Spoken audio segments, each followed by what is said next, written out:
दोस्तों, वेदांता लिमिटेड की बात करें तो स्टॉक के अंदर आज गिरावट है। और सिर्फ वेदांता नहीं, दूसरे शेयरों में भी वेदांता ग्रुप के आज डाउन है। और इसके पीछे वजह बाजार में गिरावट का माहौल।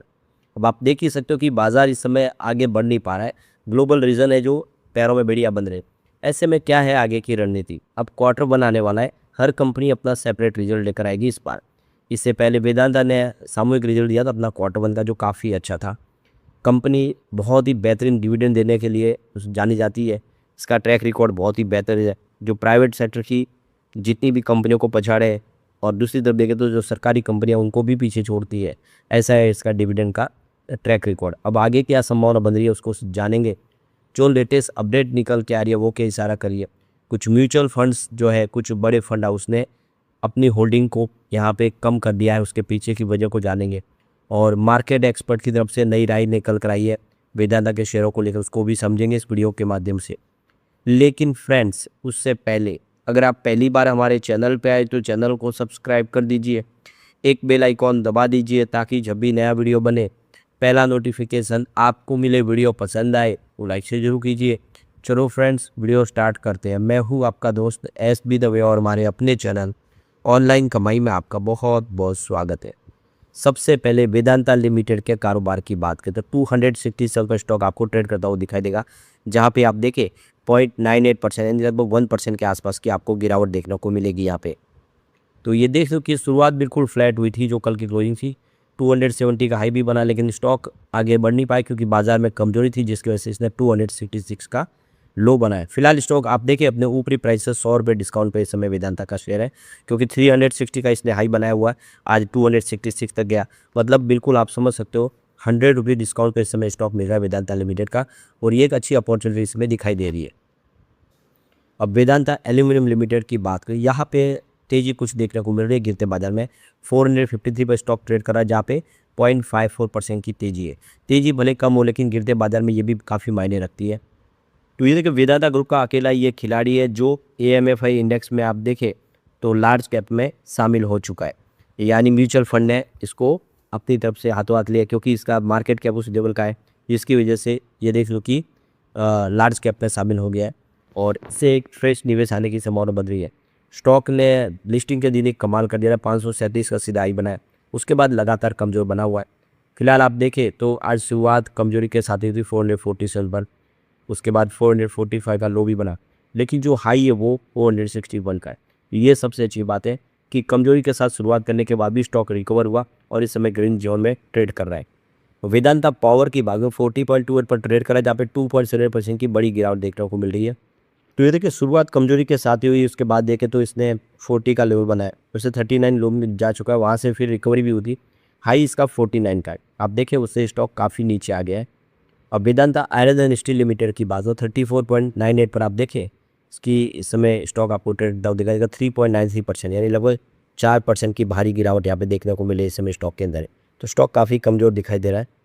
इस स्टॉक में दौड़ भी ज़बरदस्त लगाई है, 19 रुपये का स्टॉक 44 तक चला गया था, एक तरफा तेजी का औसत बना। अब इसमें थोड़ी सी गिरावट हो रही है, लेकिन अभी भी इसमें खरीदारी हो रही है, दम है इस स्टॉक के अंदर। वेदांता ऑयल एंड गैस की बात हो 37.49 पर स्टॉक इस समय ट्रेड कर रहा है, जहाँ पे 3.80% की काफ़ी बड़ी गिरावट देखने को मिली है। ये स्टॉक भी काफ़ी कमज़ोर साबित हो रहा है। तो ये देख सकते हो कि शुरुआत सुबह पॉजिटिव हुई थी, लेकिन उसके बाद में इसमें दबाव की वजह से सीधा 37 तक आ गया। 30 रुपये का लो बना हुआ, हाई जो है वो 47 का है। फिलहाल स्टॉक अगर आप देखें तो अपने 52 वीक के लो और हाई के बीच में है, यानी बड़ी तेज़ी के बाद इसमें करेक्शन भी काफ़ी हुआ है, लेकिन आने वाला जो समय है कुछ बेहतर हो सकता है। अब यहाँ पे जो बड़ी अपडेट निकल के आ रही है, कैपिटल माइंड फ्लेक्सी कैप ने अपनी होल्डिंग को कम कर दिया है वेदांता पावर में, वेदांता आयरन एंड स्टील में और दूसरी 8 कंपनियों में। इन्होंने अपने निवेश को कम कर दिया, ट्रिम कर दिया है। तो ये जो लेटेस्ट अपडेट निकल के आ रही है आज की, जिसमें कह रही है कि कैपिटल माइंड फ्लेक्सी कैप की अपनी जो लेटेस्ट इसकी जो रणनीति के तहत उन्होंने वेदांता पावर और वेदांता आयरन से अपनी होल्डिंग को पूरी तरह से खत्म किया, और कुछ और 8 स्टॉक है जिसमें इन्होंने अपनी होल्डिंग को कम किया। तो यहाँ पे देखिए फंड हाउस ने अपनी जो इंटायर होल्डिंग थी पूरी 1.94 लाख शेयर की वेदांता पावर और वेदांता आयरन एंड स्टील के अंदर, उसको पूरा बेच दिया है। तो ये देखिए वेदांता ऑयल एंड गैस और वेदांता एल्यूमिनियम मेटल के अंदर उन्होंने अपनी होल्डिंग को बदलाव नहीं किया, अनचेंज रखा है। तो ये देखिए फ्लेक्सी कैप फंड जो है इसको वेदांता लिमिटेड के माध्यम से ये होल्डिंग मिली है 5 कंपनियों में। तीन में यहाँ पे अभी भी अपनी होल्डिंग बनाए रखी है, सिर्फ 2 कंपनियाँ जिसमें इन्होंने एग्जिट लिया और वो है वेदांता पावर और वेदांता आयरन। तो ये देख सकते हो कि 2 कंपनियों में इन्होंने अपने निवेश को निकाल दिया, लेकिन ऑयल गैस और एल्यूमिनियम में अभी भी निवेश बना हुआ है उनका। इसके अलावा कुछ और कंपनियाँ जिसमें इन्होंने अपनी होल्डिंग को पूरा बेच दिया, जिसमें वो Titan company, ONGC, नेटको pharma, Glenmark pharmaceuticals, NTPC, power finance corporation of India, oil India और इंडस टावर के अंदर भी इन्होंने अपनी होल्डिंग को बेच दिया है। कुछ स्टॉक इन्होंने ऐड भी कर लिया है, 7 नए स्टॉक ऐड किए जिसमें JSW steel, Apollo hospitals enterprises, Zydus life science और लॉरेंस लैब को, और साथ में हिमेंद्र स्पेशलिटी केमिकल को इन्होंने जोड़ दिया है। यहाँ पे कुछ निवेश बदला, अपने पोर्टफोलियो में इन्होंने बदलाव किया है। तो अब देख सकते हो कि उनके हिसाब से ये 2 कंपनियाँ थोड़ा सा कमज़ोर साबित हो सकती है, जिस वजह से इन्होंने आयरन स्टील और पावर में से अपनी होल्डिंग कम की है।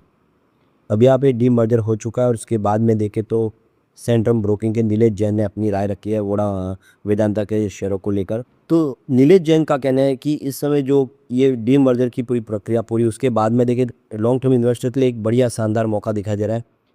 शॉर्ट टर्म में आप देखेंगे तो आपको यहाँ पे वॉलेटिलिटी देखने को मिलेगी, अप डाउन देखने को मिलेगा, लेकिन आपका नज़रिया लॉन्ग टर्म का है तो चिंता की बात नहीं। ये सारे के सारी जो स्टॉक है डी मर्जर के बाद जो 5 कंपनियाँ बढ़ चुके हैं, ये आने वाले समय बहुत अच्छा करने की ताकत रखते हैं। तो यहाँ पे नीलेश जैन का जो मैसेज है वो बिल्कुल क्लियर है कि आपको यहाँ पे अगर आप धैर्य के साथ बने रहते हो तो आपको एक अच्छा इसमें फ़ायदा देखने को मिलेगा। तो डी मर्जर के बाद आपको इस इन्वेस्टमेंट को बनाए रखना है और कंपनी के ऊपर पूरा भरोसा रखना है। आने वाले समय में ये जो शेयर है ये बहुत अच्छा कर सकते हैं, यानी जो उतने भी डी मर्जर के बाद कंपनियाँ मिली है उन सब में आपको भरोसे के साथ बने रहना है। आपको इसको थोड़ा समय देना है, कम से कम आपको 1 साल से ज़्यादा का समय देना, तब इसका फ़ायदा आपको देखने को मिलेगा। तो उनका कहना है कि वेदांता के शेयर ऑलरेडी बहुत अच्छा कर रहे हैं और इस समय जो बाजार जो उसके फेवर में भी है, ये फैसला पॉजिटिव है। ऐसे में आने वाला समय इनके लिए बेहतर होगा। तो नीलेश जैन का कहना है कि शॉर्ट से लेकर मीडियम टर्म के लिए यहाँ पे कंसोलिडेशन पीरियड आ सकता है, सेलिंग प्रेशर भी देखने को मिल सकता है ऊपर के लेवल से, लेकिन आपका नज़रिया लॉन्ग टर्म का है तो आपको चिंता की बात नहीं। आने वाले समय में फिर पटरी पे स्टॉक आएंगे और आगे तेजी से बढ़ते हुए दिखाई देंगे।